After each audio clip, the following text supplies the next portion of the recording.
સહજાત્મ સ્વરૂપ પરમ ગુરુ. કે પ્રશ્ન હોય તો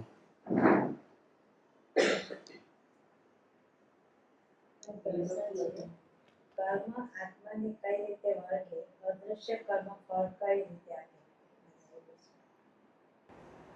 કર્મ આત્માને કઈ રીતે વળગે અને અદૃશ્ય એવા કર્મ આત્માને ફળ કેવી રીતે આપે?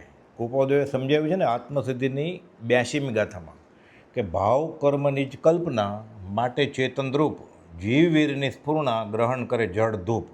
એટલે કેવી રીતે કર્મ આત્માને ચોંટે? આ લોકમાં કાર્બન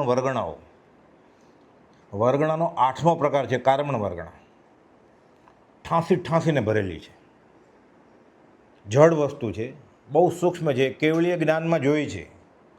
કેવળીને અને પરમ અવધિ જ્ઞાનીને દેખાય કાર્બન વર્ગણા, આપણને આંખથી કે માઇક્રોસ્કોપથી દેખાય નહીં. અને ચેતન આ આત્મા અસંખ્યાત પ્રદેશી આત્મા છે. આ શરીરની અંદરે નાકના પોલાણમાં, પેટના પોલાણમાં, ફેફસાના પોલાણમાં, આખા લોકમાં આ કાર્બન વર્ગના ઠાંસીને ભરેલી છે. એનો દાખલો છે શાસ્ત્રમાં કે કેવી રીતે ભરેલી છે. કાજળના કૂપાની જેમ મેશ હોય તો મેશનું એક એક અણુ કાળું જ હોય ને, બધું આખું એને ડાબલીમાં રાખે, એમ કાજળના કૂપાની જેમ કાર્બન વર્ગણાઓ ઠાંસીને છે. બધા પ્રકારની જ્ઞાનાવણીય, દર્શનાવણીય, મોહની, અંતરાય, નામ, આયુષ્ય, ગોત્ર, વેદની બધી. એમાં આયુષ્કર્મ બંધાઈ જાય તો બાકીના 7 તો સતત ચાલુ જ હોય. શુભ અશુભ, શુભ અશુભ, શુભ અશુભ, છોડે મૂકે. હવે એને ઈચ્છા થાય અહીંયાથી બેઠા કે ઓસ્ટ્રેલિયા જવું છે, તો કે ઓસ્ટ્રેલિયા જવું ન પડે એને કર્મ બાંધવા માટે, કે નાયગ્રા ફોલ જોવો છે તો એ કર્મ બાંધવા માટે એને નાયગ્રા ફોલ જવું ન પડે. અહીંયા બેઠા એ પ્રકારની કાર્બન વર્ગણા હોય.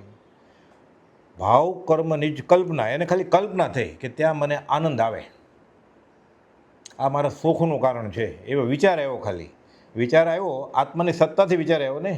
એટલે ચેતનનો જ એક ભાગ છે. વિચાર એ જડ વસ્તુ છે, મન વિચાર કરે. ભાવ મને આત્મા, દ્રવ્ય મને જડ જ છે, પાછું પથ્થરો છે એમ, ઈંટનો ટુકડો છે એમ. પણ ભાવ મને એટલે આત્મા. પણ એને ભાવ થયા એવા, તો ભાવ એ આત્માનો ગુણ છે. ભાવ મને કે આ મને સુખનું કારણ છે, કે આ મને દુઃખનું કારણ છે, કે હર્ષ કે શોક, ગમો કે અણગમો. આ ક્યારે થાય? જીવને સમ્યક દર્શન નથી એટલે કશાયની ચિકાષ્ટી થાય. આત્મા સિવાયને સુખ ભાઈશું ને બીજામાં, કે નાયગ્રા ફોલ જોઉં તો મને આનંદ આવે. એટલે ચેતનનો ભાગ છે, એટલે તરત જ કાર્બન વર્ગને ચોંટે એને. તો આત્મા તો અરૂપી વસ્તુ છે અને કાર્બન વર્ગ તો રૂપી વસ્તુ છે. ચોંટે કેમ? એટલે કુપોદે લખ્યું છે ગ્રહે અરૂપી રૂપીને, એ અચરજની વાત. જીવ બંધન જાણે નહીં, કેવો જીન સિદ્ધાંત કુપોદે લખ્યું છે. આ એવો ભેદી જીન સિદ્ધાંત છે. એટલે કર્મ આત્માને ચોંટતો જ નથી, કર્મને ચોંટે છે. અસંખ્યાત પ્રદેશી આત્મા બધા અરૂપી જ છે, તો કર્મ કેવી રીતે ચોંટે? એટલે શાસ્ત્રમાં કર્મ ગ્રંથમાંનો નિયમ આપ્યો છે કે કશાય ને નો કશાયની ચિકાશ. વ્યવહારિક દાખલો, એક સફેદ કપડું છે, આ સફેદ કફની, અને તેલનું ટીપું પડ્યું. હવે હું અહીંયા આટા માર્યા કરું, બધે બિલ્ડિંગ બને છે, બધા સિમેન્ટ, રેતીની ધૂળ ઉડે છે, એને સાફ ન કરું એટલે ત્યાં કચરો ચોંટતો જાય, ડાઘો. અમારે ડાઘો કાઢવો હોય તો કેવી રીતે કઢાય?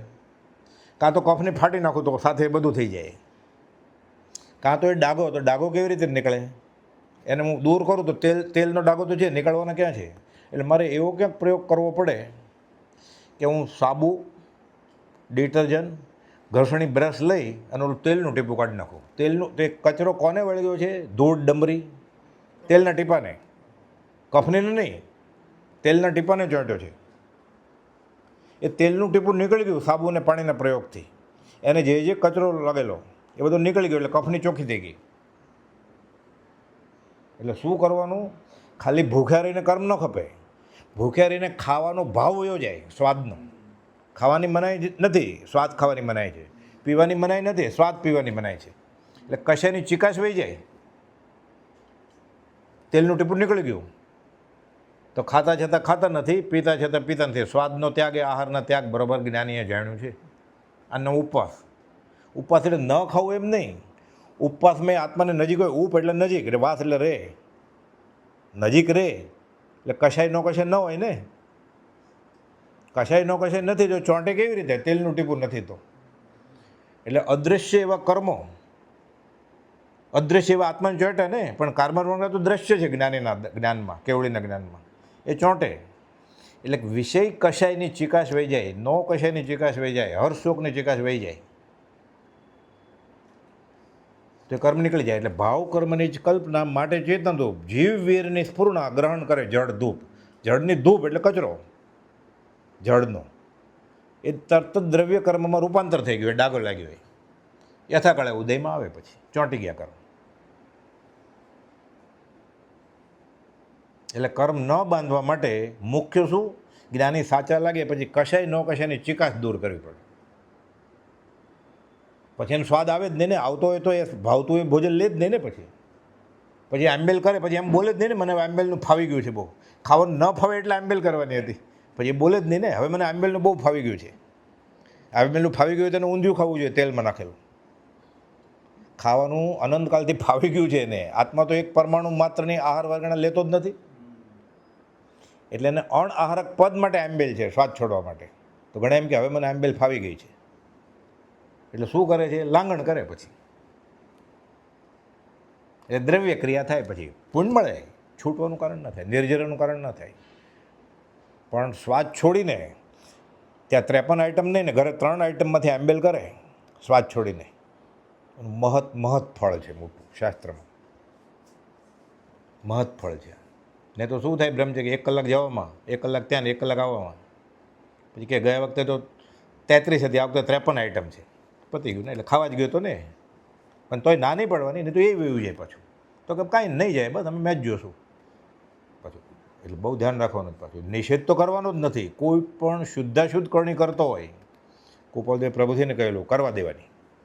ચાન્સ મળે, જ્યારે તક મળે ત્યારે સાચી વાત કરવાની. નહીં તો નહીં કરી, બસ હોટલમાં જાશો, શું કરો તમે? કરે જ છે ને, વર્ષે તમને પારણાને માસ્કમના પારણા રાખે જ છે ને હોટલમાં, તો શું કરો? સીધી ના ન પડે, નહીં તમે નહીં કરીએ બાંસ કમર આગલે વખતે, એટલે હોટલનો સવાલ જ નહીં ને. ન રહે બાંસ ન બજે બાંસુલી, એમ નહીં. એટલે કોયડા છે બધા. જ્ઞાનીએ મૂંઝાણા છે, લાખો ગાઉ દૂર છે લોકો મૂળ ધર્મથી. એટલે આપણે તો જ્ઞાનીના વચનને આધારે ફરી ફરીને ઘસ કરવો. એટલે ટૂંકમાં એ ભાવ કર્મ કલ્પના જ હતી શરૂઆતમાં, ચેતનનો ભાગ. એ જ્યારે વિચાર કર્યો કે આ સારું છે ખરાબ છે, હર્ષ છે શોક કર્યો, ગમો અણગમો કર્યો, તરત જ દ્રવ્ય મન ઘડાય અને કર્મની રજ આત્માને ચોંટે. એ યથાકાળે ઉદયમાં આવે. પછી એવા કશાય કેટલા છે એના ત્યારે. એટલે પ્રદેશ બંધ, પ્રકૃતિ બંધ, રસ અનુભાગ એ બધું નક્કી થાય. પછી આયુષ કર્મ બંધાઈ ગયું તો 7 કર્મમાં વિભાજન થઈ જાય. પછી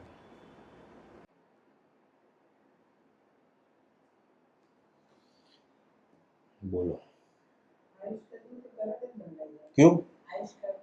આયુષ કર્મ તરત ન બંધાય. આયુષ કર્મ સામાન્ય રીતે શાસ્ત્રમાં એમ લખ્યું છે, એટલે એકાંત નહીં, પણ આયુષ્યનો, આગામી આયુષ્યનો, એટલે આ આયુષ્ય માનો કે 99 વર્ષનું છે તો 2/3 એટલે 66 વર્ષ થાય ત્યારે આગામી આયુષ બંધાય.